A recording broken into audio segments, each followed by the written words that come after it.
start, I'm very lucky actually to be in conversation with two wonderful literary voices, Janice Pariat and Anosh Irani. So I don't know how well acquainted you are with both their work, so I thought I'd start by telling you a little bit about their work and then we can get on to the questions, just for those of you who don't know it. Janice Pariat is the author of 3 books. She began her fiction career with 2012's Boats on Land, it's a beautiful collection of short stories that deal primarily with the northeast of India and its people. She won the Sahitya Akademi's Yuva Puraskar Award for this collection. And then she published her first novel, Seahorse, which explores, among other things, the relationship between a young Delhi University student and his professor. But she's here today to read from and discuss her latest book, which in form is a kind of hybrid of the two. It's partly a novel and partly a short story collection. It's called The Nine-Chambered Heart, and it's really a lovely piece of work. Anosh Irani is also an author of 3 books, all novels. Dahanu Road, which was longlisted for the 2010 Man Asian Literary Prize. The Song of Kahunsa was a finalist for the Ethel Wilson Fiction Prize. And his latest, The Cripple and His Talismans, is a weird, kind of wonderful exploration of Mumbai and its underbelly. And it's filled with this wide assortment of characters and really sharp observations about the city. So I thought we could begin there. You left Mumbai for Vancouver in 1998, I read. And I imagine you were quite young at that time. But Bombay is very much a living, breathing character in your work. It's kind of in all your work. And so what is it about this city that keeps you writing about it? Well, I think Bombay is just, it's in my DNA. It's definitely in my blood for sure. I was 24 when I left for Canada. So by then I was pretty much a Bombay boy for sure. But it's the kind of city that is both inspiring and haunting at the same time. And what I realized is that when I left Bombay, it wasn't so much that, of course, I missed family, I missed friends, but I missed the actual city as a physical being, which is why I feel it shows up as a character in all of my work, because it's a very towering presence. You know, it is one of the greatest cities in the world. And the term greatest is sort of. Can you hear me now? Yeah. So, in that sense, it's very much in my DNA, I would say. And that's actually something I wanted to ask you about, Janice, too, because that kind of echoes your own experience, doesn't it? I believe you left Shillong. You'd been out of Shillong for quite a while, and then you decided to return to it in your fiction, in Boats on Land. Yes. So, I mean, what is it, like, you both seem to be, you sort of migrated away from the place that you actually want to write about, and how much, so I want to know, why did you return to Shillong in your work? I think I didn't return to Shillong because Shillong never really left me to begin with.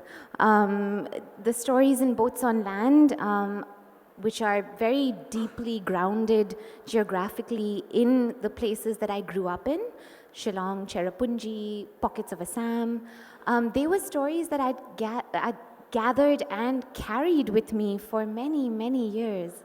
They were told in the kitchens that I sort of wandered through, my grandparents, friends, strangers even. Shillong is a small place, so not so many strangers. But these are stories that really were just with me. And it was quite odd that I couldn't really write these stories anywhere else, in Delhi and London. I had to go back to Shillong, and they kind of, they kind of fell into place. They were finally home. That's lovely. So it really makes me think, because I don't want to go too far down this tunnel, but do you think, Anosh, that your status as a migrant, as someone who left the country, left the city, do you think that enables you to see Bombay or any city in a way that is different from a writer who's actually living in the city still? See, I don't know how I would view Bombay if I had never left. So I don't have that point of view. What I do have is the advantage, and I think it's an advantage of being both an insider and an outsider. So when I come back to Bombay, say every year or once every 2 years sometimes, initially I didn't come back that often. I entered the city almost as a sort of silent observer. You know, you don't feel you're part of it, but instead of resisting that, you embrace it. And then it allows you to become a silent observer. And that's pretty much what I did for the Parcel, you know, which is set in the red light district. Every year I would come back to Bombay. I would just walk in the red light district as an anonymous presence, just to observe, you know, for the sights, for the rhythms, how do people speak, what does the red light district look like early in the morning, how it's so different early in the morning where you hear the sound of temple bells and school children being dropped off at the bus stop, as opposed to in the evening when the sex workers come out, when, you know, the red and the green lights are turned on and it's just a chaotic, dense place. So I would take all of that back with me to Canada. And as you said, you know, it never leaves. It sticks onto you and you don't realize it. And when that happens, I think it's a gift for a writer. I think it's really interesting how, you know, these relationships that writers have with places they don't inhabit anymore. I think it's a very interesting, very intricate space, because you're constantly also imagining that space rather than inhabiting it. Right, and I think that comes across really in Anosh's fiction. I think that comes across very well in Anosh's fiction, which is that, you know, it really is, it feels like Bombay. I live in Bombay, and it feels like Bombay, and it reads like Bombay, but in many ways it's, you know, it's not the city that I see around me all the time, you know. So, so actually in Nine Chambered Heart, which is this fantastic book, Janice, I thought she's taken on quite an extraordinary project because, you know, it's, most new books, when you come to a new book, when you start reading it, they remind you in some ways, small ways or big ways, of something you've read before. And I thought that Janice's book was quite unique in how it's set up in its narrative device. I mean, I've never read anything like it. I don't know if there are other books that exist like this, but I haven't come across any. And what she's done is she tells the story of one woman's life through 9 different episodes, through 9 different stories, short stories. And each of these short stories, they're linked to each other, and they sort of tell of this one woman at various stages in her life, various ages in her life. And they're told through the perspective of lovers and people who are in love with this character, this central character, this woman. So she's actually, you know, what she does is she's writing about one woman, but she's talking about her through the eyes of someone else constantly. And you learn about this woman through 9 different sets of eyes. Not 9, but 8. 8 different sets of eyes. And it's actually a really fascinating thing to attempt. And I thought, and I really need to ask you about this because, you know, it's not only, of course, and it's not only sexual relationships. There are, one of them is a teacher. It's different kinds of love that she explores.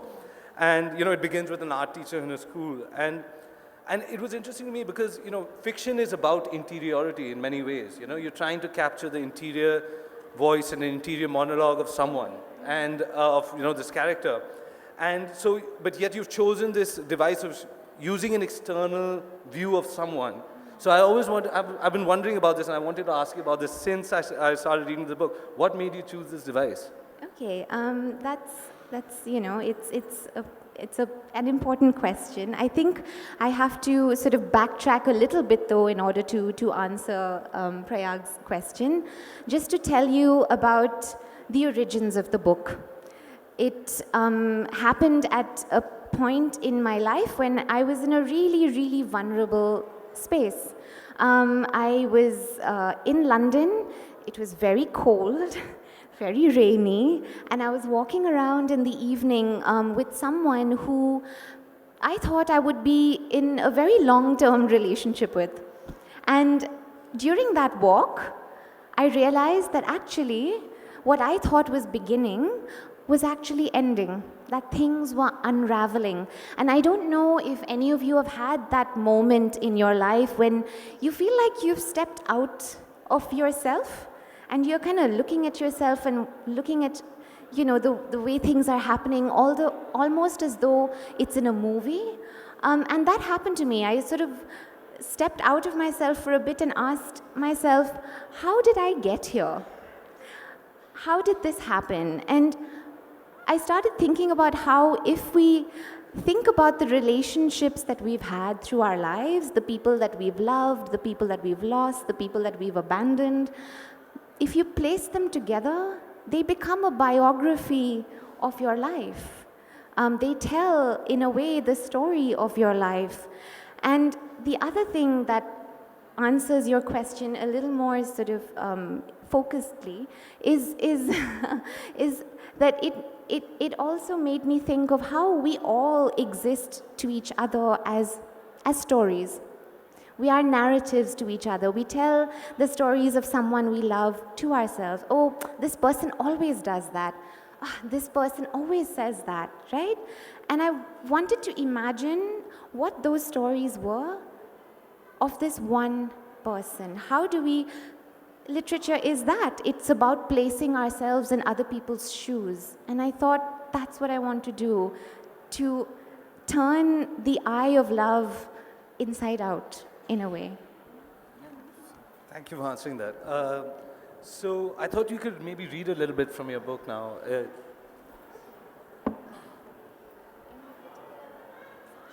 Whatever you like.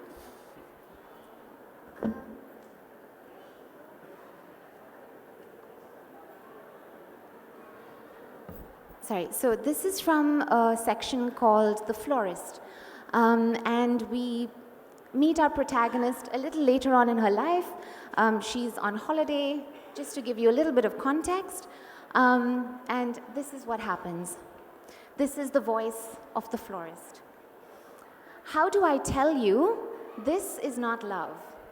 It isn't, it cannot be. If I'd known, I wouldn't have walked into that pub. No, that's not true. I would have walked into that pub and watched you and then slipped away quietly. Actually, that's not true either. I'm not the kind, though, to think too much about anything. I like surfing and motorbikes and drinking beer with my friends on weekends. I work with machines. The only books I read are self-help books, the ones about cheese or something. My parents are divorced, I'm close to my mother, I have an elder sister and a dog at home, and once a year I take a holiday during the summer, usually to the seaside, but I like traveling. When I find the one I want to marry, I will take her away and propose to her on a gondola. That's my idea of romance. And that's really all there is to know about me. I don't much like the city I live and work in now, filled with stone bridges. I come from the eternal city to the south and I miss it, but for now I cannot return. Jobs are not easy to come by, and I have a strong sense of responsibility. But believe me when I say I will not forget you. I do not love you, but I will not forget you. How can I? For a few days, it is true, you lifted me out of myself. It's one of those afternoons in July when you can really feel it's building up to the hottest time of the year.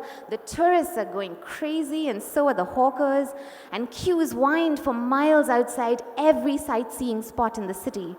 I'm used to it and I know which streets to avoid, so I park my car on a road close to the pub and I walk.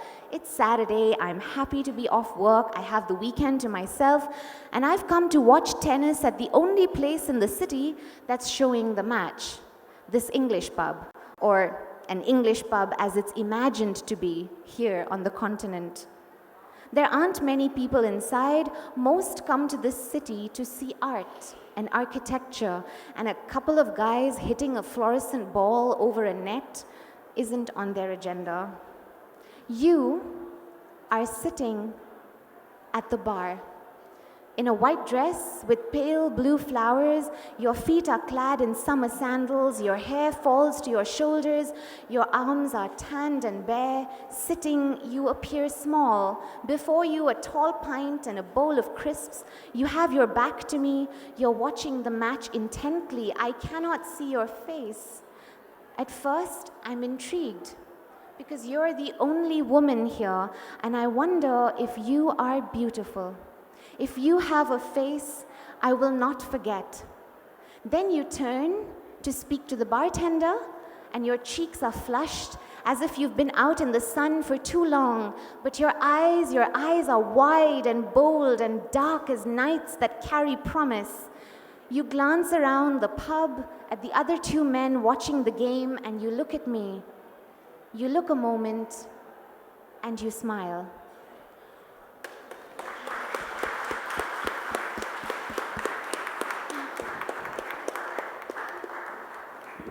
Lovely, thank you so much. Anosh, we'd love for you to read also, but I thought maybe I'll ask you one or two questions before. Sure. I was really struck when I was reading Cripple and His Talismans. I was really struck because, the novel starts out with this man who is born into a lot of privilege. He has a lot of money, he doesn't need to work really, and he loses his arm, and he loses his left arm, and then he decides then to give up all his privilege. He puts away all, he gives up all his money, he leaves his apartment, and he goes into, he finds a very squalid apartment, I think, in a very, decrepit part of town, and he's so I wanted to understand this link that you've drawn between disability and poverty, and, in a country like ours, where we do have this kind of, where poverty does feel like a disability, the people are born into this kind of helpless state almost, where you're unable to lift yourself out of it. And I was really struck by that comparison you've drawn, of this man suddenly plunging himself into this world of poverty and depredation. Sure. So, The Cripple and His Talismans is the story of a man who one day wakes up in a hospital in Bombay and he's lost his left arm. He doesn't know how he's lost it. And so he eventually descends into the underbelly of Bombay, where he meets a whole range of people who give him hints and clues that lead him to a man who sells arms and legs for a living. So it's a magic realist fable. But coming back to your question, I think it's not something I really think about consciously when I'm writing. That's in a way the theme of the novel, and themes are like, the liquid that runs underneath everything. It's like the water in the gutter. You don't really want it to come to the surface. You want it to stay embedded in the novel itself. But one thing is that human beings, for better or for worse, we cannot ignore pain. We can't ignore pain. Right. And that's common to all. So even though he's born into a life of privilege, when suddenly he is confronted by tragedy, he is forced to imagine the interior life of somebody else. As you were just saying, fiction is all about the interiority. The novel is really the only art form that allows you to enter the inner life of someone with so much depth. You can do it, through poetry, through plays as well. Absolutely. Novel is the best form. But for me, that's the main function of the novel, is to really, it's a character-driven medium. And when his arm is taken away, he is forced to look at the people who are invisible, because you are in a city like Bombay, you can't pay attention to every single person that you see who is destitute, who is poor, because then, you have to survive as well, but that doesn't mean you become insensitive to it. And he had become insensitive. And as we learn in the novel, his arm was taken away on purpose to make him understand, to set him on this inner journey. Since you brought up magical realism, I'm going to ask you about this. There was, throughout the book, it's a great, it's a wonderful narrative, and you come across these really unusual and beautifully etched characters. And Anush, your writing has been, likened to some very famous and fabulous writers, Salman Rushdie, Jan Martel, and it seemed to me, as I was reading, that you really belong to that tradition of magical realism. And when we were talking right before the session, you said you didn't see yourself belonging to that tradition. But I'm interested to know, like, how much, because I think a lot of writers in India from our generation are not, have sort of are moving towards a more realist form.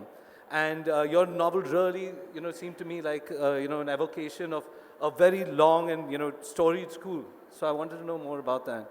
Yes, well, the Cripple and His Talismans was my first novel. So I wrote that in 2004, and really it's the story that dictates the style. If you're telling a story about a man who goes to buy an arm from someone who sells arms and legs, it is a magic realist fable. And that is, nations like India and Africa, ancient nations with great storytelling traditions, have that embedded in the culture. There's always an element of magic realism. Even when your grandparents told you stories, or it was very much a natural thing. It was again a very organic, natural thing. And that's what happened with the first novel. But with The Parcel, for example, which is, set in Bombay's red light district, that's an extremely realistic novel. So I think my first novel was the only magic realist novel I wrote. I may write one again, but again, it depends on the character and what the story is about. Great, thank you. Could you read something from The Parcel for us? Sure. Thank you. I'll just tell you very briefly what The Parcel is about. So it's set in Kamadipura, which is Bombay's red light district, and it's a story of Madhu, who belongs to the Hijra community. Madhu is now 40 years old, and she's a retired sex worker. And one day Madhu gets a call from Padma, who is the most powerful brothel madam in the district. And a parcel has arrived. Now, parcel is code for a young girl who has been trafficked into the red light district and sold into sexual slavery. And it is Madhu's job to prepare this girl and train her for what's to come, much to Madhu's reluctance. So that's the basic premise of the novel. I'm going to read a very short section, but before that, I'd just like to tell you, where this book came from. I was born, from the time I was born till I was about 7 or 8 years old, I lived in a compound called The Retreat in Bombay. And it was a very idyllic sort of compound made up of these old British-style bungalows that we rented one of them. And there were a lot of Zoroastrian families, Muslim families, Jewish families living in that compound. But right opposite the gates of the retreat, there's a convent school. And every evening, the sex workers used to line up against the walls of the convent school, and I remember them having this thick black paste around their lips. And I was very intrigued by them because they felt very different from anyone in my life or anyone that I knew. And those were the images, in a way, when I went to Canada for the first time, the images from Kamadipura came with me. And every time I would come back to Bombay, instinctively that's the first place I would just go to. I would just walk and walk and walk. And when my friends would call me up and they say, "Where are you?" I'd say, "I'm in Kamadipura." I'd say, "What the hell are you doing there?" But that's something I could not explain. It's the setting drew me, those people drew me. And I also wanted to have a transgender person as my main character, because I think that community has not been written about enough, or if they have been written about, it's been done in a sort of I wouldn't say superficial way, but there's not been enough depth.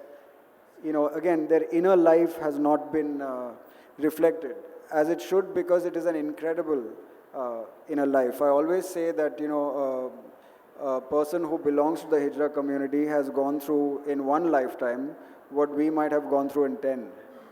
There's betrayal, there's rejection, there's this constant need to explain oneself. There's fear, there's superstition, and then they're constantly pushed into the shadows. And all of that spoke to me, and I was really compelled to explore the red light district through the lens of someone who is a hijra. So I'll just read a very short excerpt. It's the prologue of the novel, and it's told in the first person from the point of view of Madhu.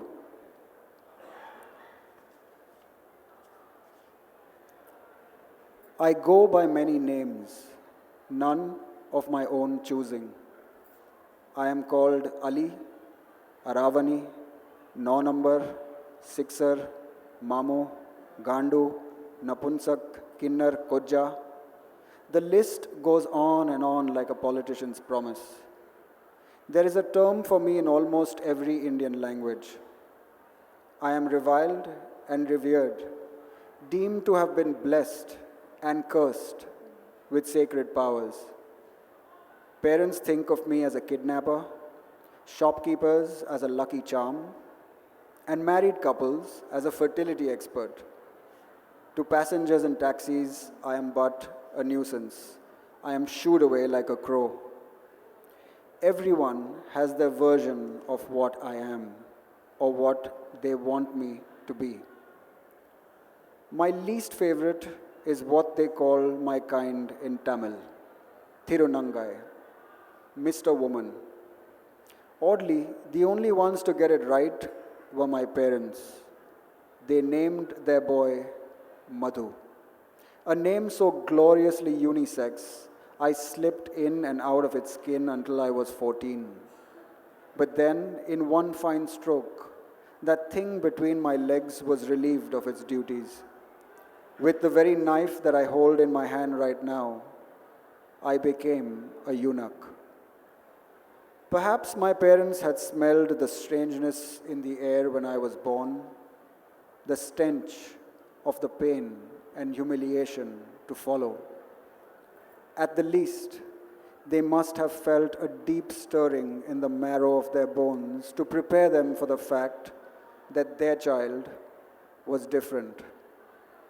Neither here nor there, neither desert nor forest, neither earth nor sky, neither man nor woman. The calling of names I made my peace with years ago, the one I am most comfortable with, the most accurate of them, is also the most common. Hijra. It means migration, and we Hijras have made it our own because its meaning makes sense to us. I am indeed a migrant, a wanderer. For almost 3 decades, I have floated through the city's red light district like a ghost. But this home of mine, this garden of rejects, 14 lanes that for the rest of the city do not exist, I wanted to remember me. I wanted to remember, even though the district is dissolving, just like I am, like the hot vapor of chai. Come on, who am I fooling? I don't taste like chai. I am anything but delectable. I have been born and brewed to mortify. At 40, all I have left is a knife dipped in the moon and a 5 rupee coin given to me by my mother. But mark my words, I will make myself a household name. I will spread my name like butter on these battered streets.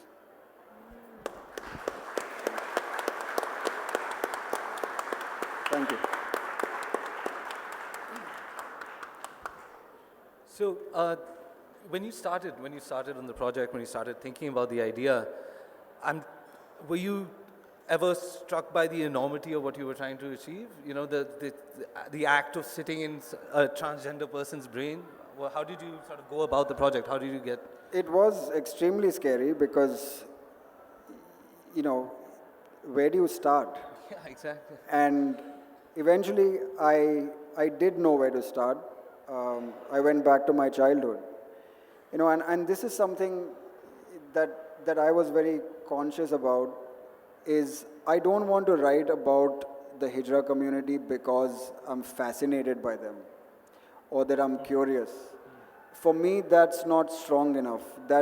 It doesn't sustain you over a period of time. For a very long time, I tried not to write this book, and yet it kept coming back. And for me, one has to be compelled to write it. Only if you're really compelled and there's a sense of urgency, can you really find depth, because it's not about finding the mindset of the person who is a hijra, it's about reflecting their soul almost.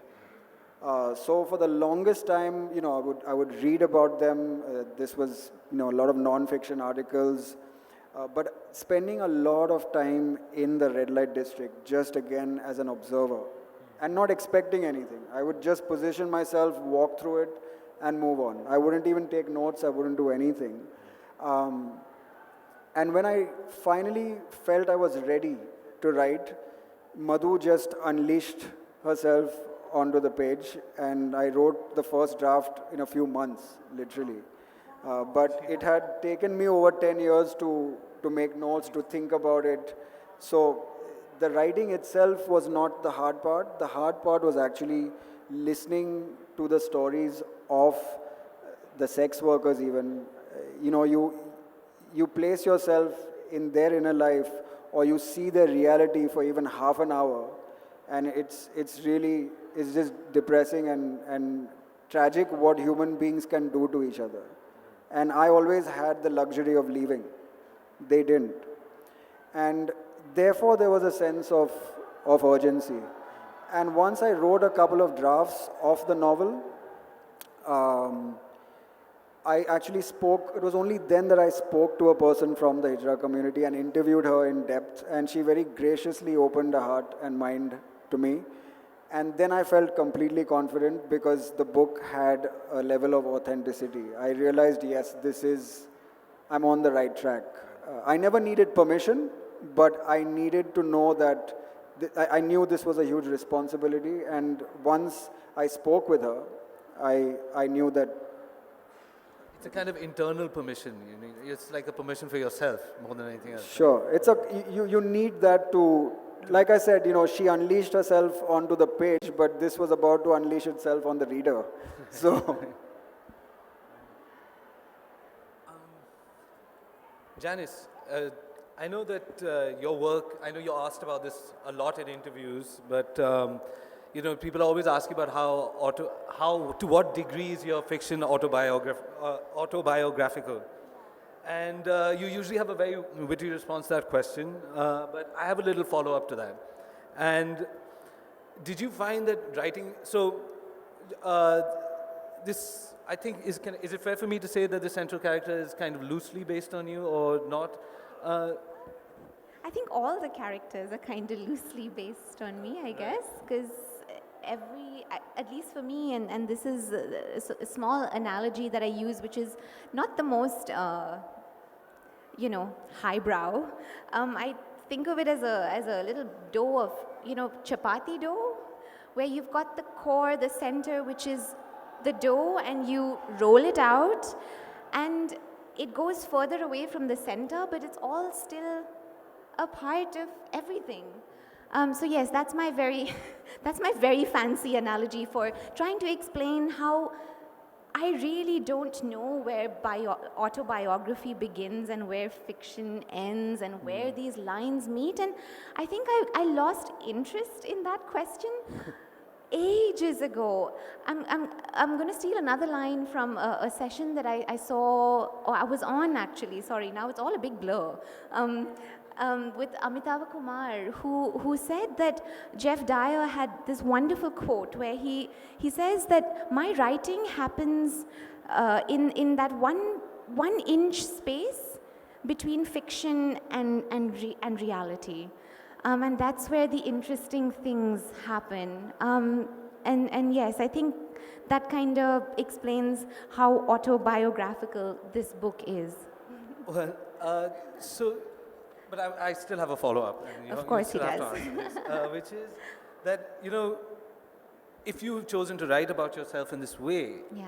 to whatever degree of yourself you're putting in that character, Yeah. you know, through the eyes of past loves, past lovers, did you find did you find that freed you to write about yourself and to examine yourself in a, you know, because some sections of the book are really powerfully critical of this character that's a proxy for yourself almost, you know, so you know, and really sharp and really self-aware, you know, it felt kind of psychoanalytical at some points because it's really self-aware. And so did you find that, you know, writing about yourself in this way did it constrain you or did it free you further? You know? Right. Okay, it's interesting that you bring up psychotherapy actually, because I was in therapy for a few years, and I think what therapy teaches you is to loosen the grip that one reality has on you, and how we tend to see the world through very particular lenses. And therapy is there to help you imagine the world in multiplicity, to see that everyone has a truth that they hold on to, that everyone's version of reality is in a way as valid as yours. So yes, it is inspired by an experience of being in therapy, of learning that the way to, you know, the way to flourish in relationships, whether they're of love or friendship, is to be able to place yourself in the other person's shoes.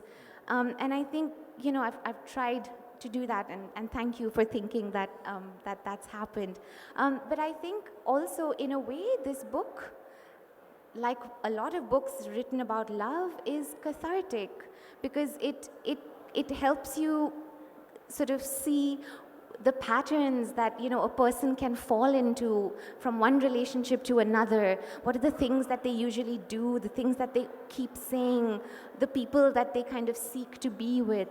And it in a way makes it much more intimate, because these kind of details you don't really have access to all the time, and you're kind of using a lot of yourself for this research. So it's interesting that a lot of Anosh's research is in a way external, because you're gathering from the outside world, and I think for this book the research was much more internal in that way.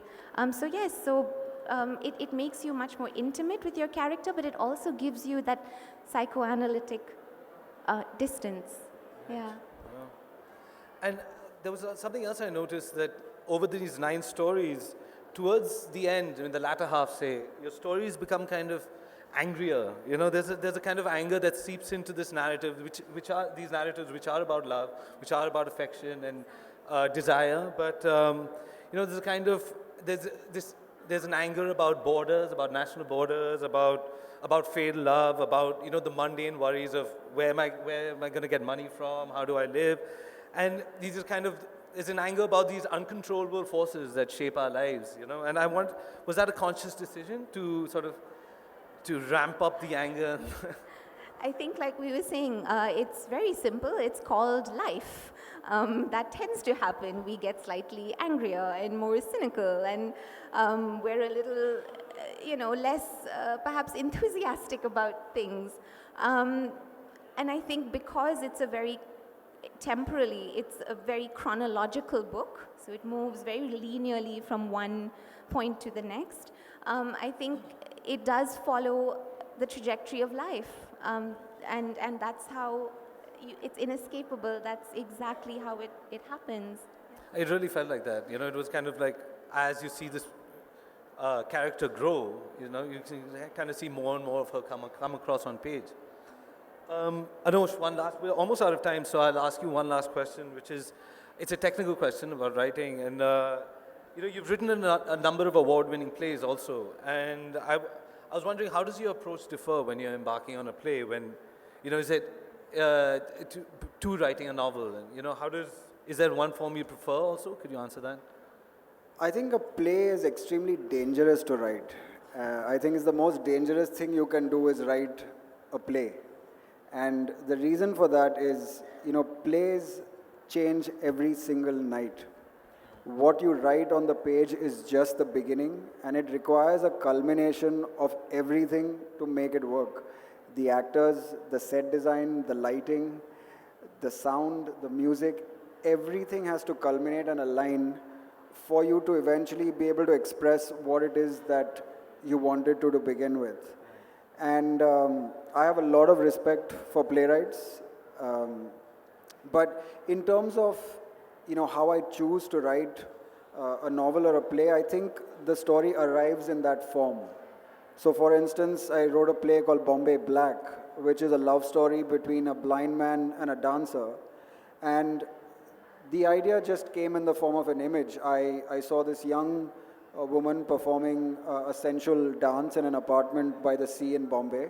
And a blind man comes and pays to watch her dance. Now, why would a blind man pay to watch someone? That was the question and the image. So the image came and there was a question sort of embedded in that image.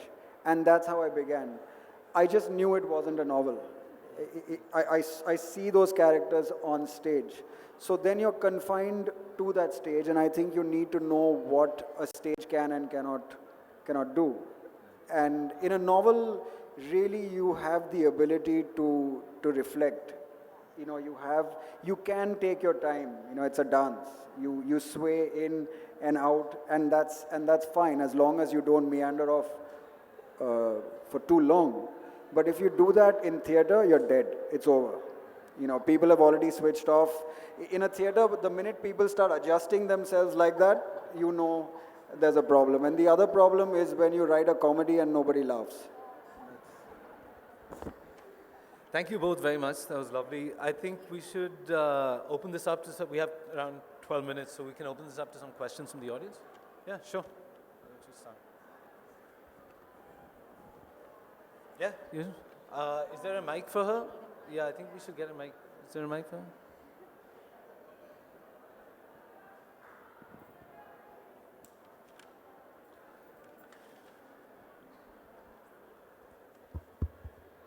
Thank you.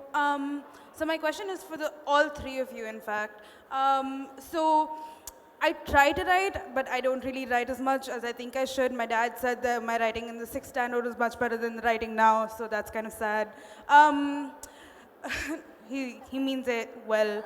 However, my question is what you guys were just talking about right now in terms of this image comes to your head, or the conversation that you were having with yourself when you were walking down that road in London, or I've read your book and it feels like it was just walls that were communities were putting up walls, and then you literally made that a community of walls. And I just find that so fascinating. And sometimes we have these ideas in our head, but how do you know that these ideas will translate into a book, and this is what the idea that I should work on? How do you, I'm sure you have all of these ideas. Yeah, how do you kind of just do that? Yeah, that's my question. Thanks. How do you sift between these ideas? Yeah. So I have what's called a theory, a small one, where you have bathtub ideas. The ideas that you get when you get into a tub and you think they're brilliant, but they should actually just be left behind in the tub when you get out of it.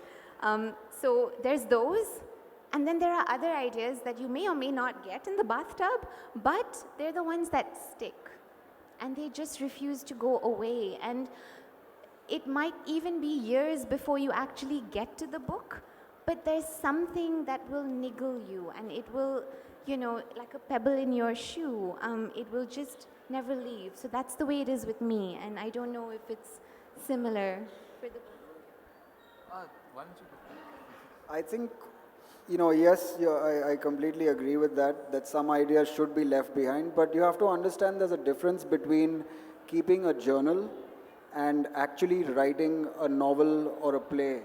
They're two completely different things. I think it's good for everyone to write. I think everyone should write if they feel they have a story to tell. Sometimes you can just make notes, you can just keep a journal, but that is not necessarily going to make you a novelist or a short story writer.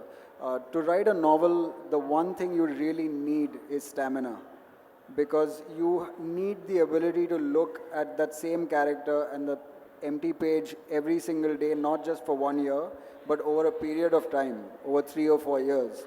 So if it's just an idea that is interesting, an idea that is just clever, please understand that, for example, I feel cleverness does not have long legs. It will not take you the distance.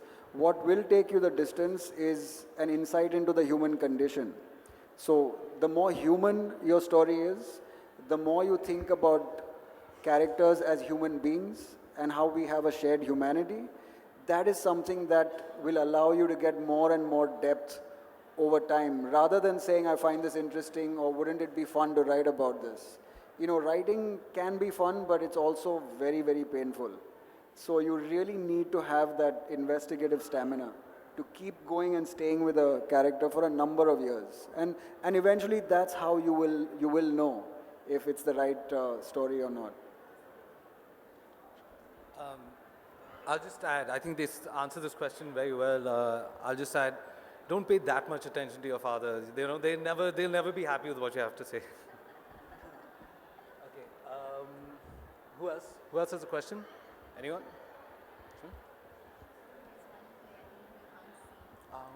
So, sir, when you talk about your research for the parcel, you mentioned walking through the lanes, and to a cynical mind like mine, it sounds the fantasized version of it, the after story, the afterthought version of it. Would you like to share some like real anecdotes, the raw story of when you met these people? Because these are hard stories. Right. Have you read the book though? No, I am Well, yet then to. how do you know it's the fantasized version of... I mean, walking through the lanes, going through that research phase, in that research phase, Right. contacting someone, just making that initial contact, getting into their hearts and See, their minds. that is the very thing that I was aware of right from the beginning, that I wanted to approach these characters and the situation with a lot of respect, because of the fact that their lives are so difficult. So that really was something that I knew right from the start. And as I said, I had grown up right opposite the red light district. So I know the terrain, I know the setting really well. There are many things that I experienced or witnessed, some of which I can share, some of which are so deeply personal, not for me, but for the people concerned, that I don't think it would be right to share those, and I never will either. But I'll give you a simple example. I went to one of the brothels, and I ended up speaking with this woman who must have been in her mid-20s or late 20s. And I was just talking to her, and I said, look, I'm just here to speak with you. I hope you don't mind. And she was okay with that. And I asked her where she was from. She told me the name of her village. And I said, oh, I just live, very close to you, and I'm close to this place. And I mentioned the name of the place where I lived. And she had a very blank look on her face. And I said, you don't know where that is? And she said, do you think I get to leave this place? And again, I knew that. I knew that they are unfortunately sex slaves. They are not sex workers. There's a difference. There's a difference between a sex worker and a sex slave. And unfortunately, these are women who are trapped, who are not allowed to leave. And you can only imagine the kind of torture that is. So you sometimes forget someone's reality very quickly, even though you're so aware of it. And unfortunately, those were the moments that I felt I was inside the book. Those were the moments where I knew now I can write. I was talking to this woman who is incredible. She works for an NGO, and she works a lot with trafficked children. And since my novel is about a relationship between a hijra and this girl, 10-year-old girl, it's really about two broken souls who come together. I asked her, I said, as a novelist, I'm sorry that I have to ask you this question. In the novel, the Madhu sort of employs all sorts of tactics to scare this girl, to train the girl. And she said, no matter what you imagine, it will not be as bad as what is actually done to these girls. And that was something that as a novelist was fine, but as a human being, it was horrible to hear. Yeah, so those were the moments where, again, I was constantly struck by the reality, so there was never any question of me fantasizing. It would just be too painful to do that. Thank you. I think we have time for one more question. Yeah, excuse me. So about again the Parcel, I've read about 60% of the book so far. I started yesterday. So I would like to know what are the facts and what parts are facts and what is fictional. Because for example, the Hijra house, as you talked about the sex trafficking, what happened to Kinjal, and so is the like what happens the Hijra houses that they are like Padma and all of them have these houses, is this real that happens, or did you talk to them, or this is something that you made up on your own? So there is a place in Kamadipura called Pehli Gali, which is first lane, where many of the Hijras used to live, and they still do in one building. The person that I spoke to from the community told me that at one point, and this is many years ago, there were almost over 100 to 200 Hijra sex workers in that one lane. So you can imagine the enormity and density of that place. I would say that the novel is truthful, and there's a difference between fact and truth. In fiction, you're really going for truth, whether it is an emotional truth, a spiritual truth, and that is really the function of the novelist. You have to keep digging and digging for the truth. One of my favorite writers is the playwright Tennessee Williams, and someone once asked him, he said, a lot of what you write is really shocking. And he said, I don't want to shock people. I just write the truth, and the truth is shocking. So that is how I approached this book. I simply held a mirror to what I saw, and that reflection is, I think, devastating enough. I've loved it so far. Thank you so much. Thank you. Don't stop at 60%. I think, yeah, we have 2 minutes. So one last question. You can ask. The one in front? Sorry. Hello, Janice. My question is for you. I'm a lover of your first book, Boats on Land. So, when you were writing it, was it an active agenda to say these stories which do not feature in India's popular imagination? And by doing so, were you in any way trying to challenge the Indian canon and the way it functions? Wow, I'm going to say yes. I was doing all of that because I'm terrifically preemptive and very organized. God, no. I just had all of these stories, like I said, they were sort of in me and in my head, and they involved these places that I'd grown up in. They included water fairies and strange sort of, forest spirits. How can I not sort of put them down? I think actually, for me, what the gap that I actually was trying to fill, maybe a little more, with a little more self-awareness, was what I saw as what was missing within the literature that had been written in Meghalaya in English, which was, on one camp, it was Khasi folk tales. Right? And on the other, there were people like Anjum Hassan and Siddharth Deb and all the rest of them writing very gritty, realist novels. And for me, my experience of growing up in Shillong was that actually those two worlds very comfortably interwove with each other, that there was magic realism in the everyday, that the quotidian and the extraordinary and the historical and the sort of fictional and the marvelous and the mundane kind of all existed together. Okay, I think we're done with time now, so yeah. Thank you very much, both of you. It was wonderful talking to you. Thank you. Thank you so much. Thank you all.